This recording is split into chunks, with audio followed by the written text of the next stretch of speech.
মনের দুঃখে অনেকে জঙ্গলে যায়, বনবাসে যায়। আর এই যে মেয়েটা মনের দুঃখে দেশ গ্রাম ছাইরা আমার এই বুকের মধ্যে শুয়ে আছে, বুঝছেন? তো আসলে কি জানেন, মানুষ প্রেমে ব্যর্থ হইলে, ভালোবাসার মানুষের কাছ থেকে ব্যর্থ হইলে তখন আর কি মাথা মন মেজাজ কিছুই কাজ করে না। আমি মনের দুঃখে গেছি গা কিন্তু জঙ্গলে, আর ওই মনের দুঃখে আইছে আমার বুকে, বুঝছেন? তো এই দুজনের মনের দুঃখ নিয়ে কি আর করার আছে, কিছু করার নাই। কারণ আমি গেছি মনের দুঃখ জঙ্গলে, আর ওই এসে মনের দুঃখে আমার অন্তরে। আর এই অন্তরে আর মনের দুঃখের জঙ্গলে দুইটাই মিললা এখন চিন্তায় আছি, সামনে যদি মনের দুঃখ আবার পাই তাইলে আবার কোথায় যাব। আসলে বিষয়গুলা কি দেখেন, এই মেয়েটা প্রেমিকা মেয়েটার অনেক কষ্ট দিছে। মেয়েটার একটা বয়ফ্রেন্ড ছিল, কষ্ট দিছে। বয়ফ্রেন্ডের কাছ থেকে কষ্ট পেয়ে সে এখন চুপচাপ করে আমার এই বুকের মধ্যে মাথা রেখে মানে কি করবে বুঝতেছে না, বুঝছেন? শুধু যে মেয়েরা কষ্ট দেয় এরকম না, আজকাল বর্তমানে ছেলেরাই কিন্তু বেশি কষ্ট দিতেছে মেয়েদেরকে। হ্যাঁ, এখন বলেন আমি এই মেয়েটার এখন কোথায় বিয়ে দিব, এখন মেয়েটারে কি করব আমি কিছু বুঝতেছি না। যত হইলো তো একটা মেয়ে মানুষ।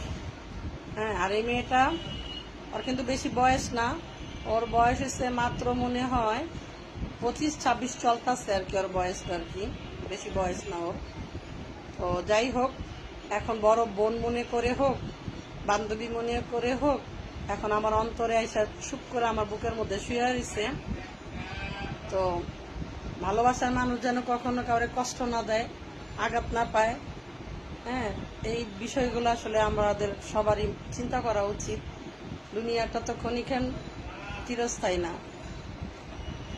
পরে অনেক বুঝাইলাম যে জায়গা ভালোবাসার মানুষ একজন গেছে গেছে কি হয়েছে, তুমি আরেকজন চিন্তা করো।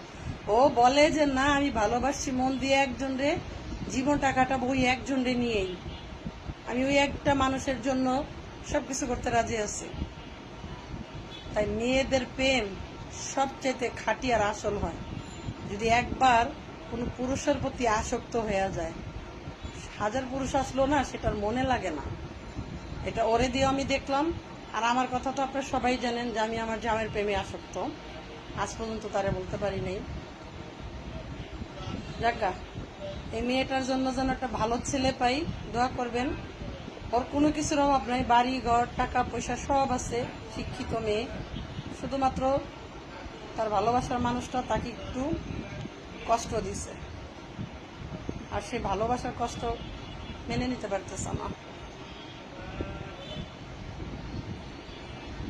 থাক, সান্ত্বনা দিয়া ছাড়া তো তারে কিছু করার নাই। মানুষ যখন প্রেমে স্যাক খায় তখন সে দিশাহারা হয়ে যায়।